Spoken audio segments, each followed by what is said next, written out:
Okay, so this is our open well, and this is the plantation, this is the forest that we are growing using this water is in the background.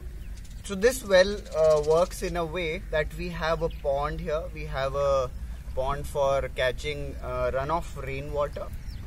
We have a seasonal river nearby, and when in the monsoons water flows from it, we gather it in our pond. And once the water has gathered in that pond, it seeps in horizontal veins and gets collected in this in this open well. So this open well is only 22 feet deep.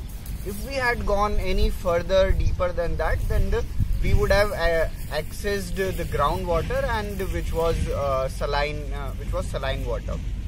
So that water you can't use it for feeding to animals or plants. So the only option that we had was to collect rainwater and develop a system like this. Using this, we get around 8 to 9 months we get a sweet water supply in this pond, and it gets collected here naturally, whatever water we have stored there. And remaining months we try to bring in water tankers. We mix it with the existing water, which is a little high in salinity, and then give it to our plants. As we will be increasing the capacity of our pond, and we will be making network of channels and ponds, so we will have much more capacity. To store water, and in that case we will be having more water supply in our open well. So we are also planning. So this whole landscape will be designed in a way that we'll be having ponds, we'll be having canals, we'll be having shallow open wells, and because of all these network of ponds and canals in which water will be filled, this entire land will be permanently hydrated. So once it rains, we are aiming at if it rains in one season, we are able to collect water which would last us for at least 2 years, 3 years. So we are aiming at that capacity. Right now we get water only sufficient for growing this much amount of forest. Once this becomes self-sustainable in around next year, we'll be able to use this water for our next patch.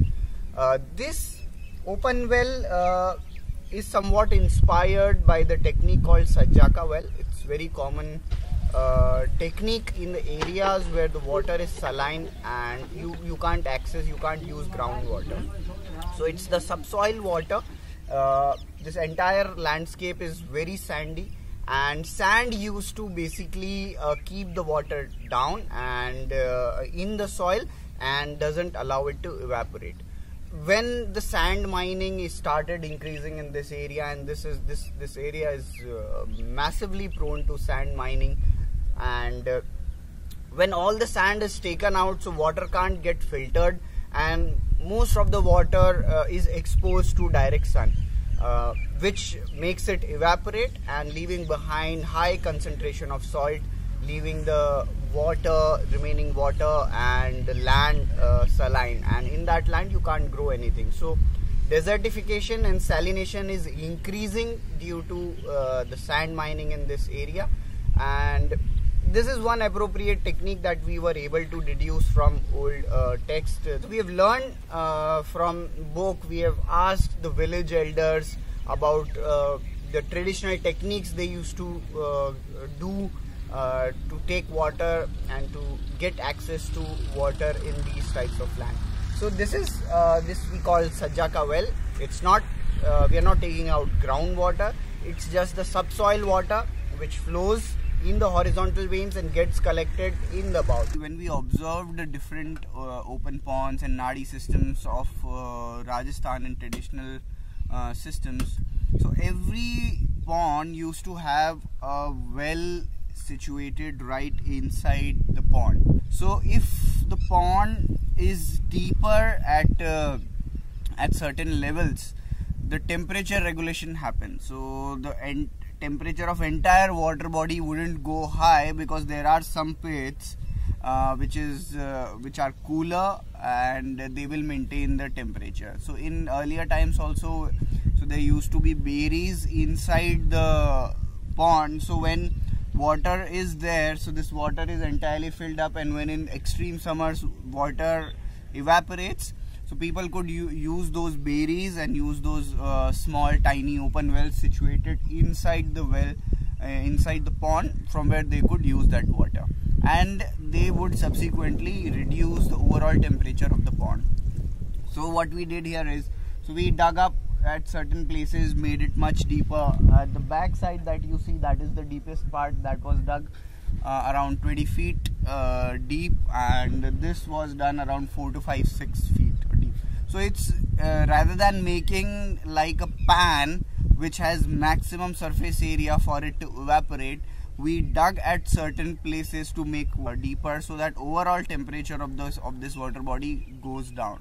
All the natural bodies of water, the pond, we have tremendous amount of fishes and life in it, which basically keeps increasing the health and quality of water. And in the near future we'll be building more ponds, more such open wells.